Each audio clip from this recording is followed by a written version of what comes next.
इसी की चर्चा आगे करते हुए आप ये हमें बताएं कि बिहार आज की डेट में भी पूरे देश का लेबर मार्केट कैसे है?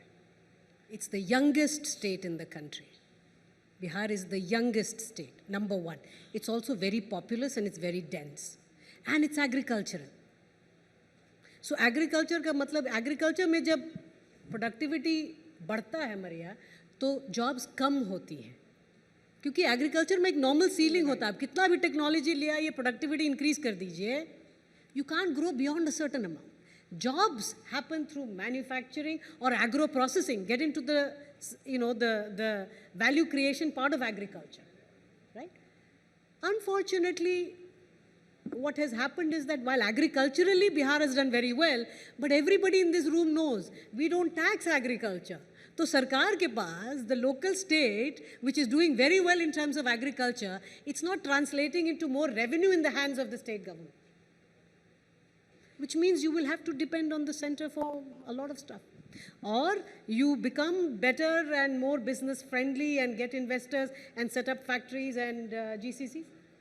सुमिता जी, इसी का जवाब आप भी दीजिए. अबाउट लेबर मार्केट जो बना हुआ है बिहार, पूरे देश को बनाते हैं हम.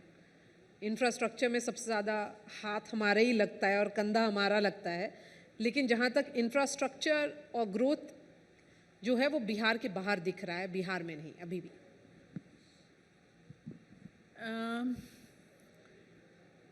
अब देखिए, डेवलप करने के लिए इन्वेस्टमेंट्स तो बहुत ज़रूरी हैं और अगर हम मैक्रो लेवल पे देखें तो इंफ्रास्ट्रक्चर की जो इन्वेस्टमेंट है उसने देश को आगे कितना बढ़ाया है.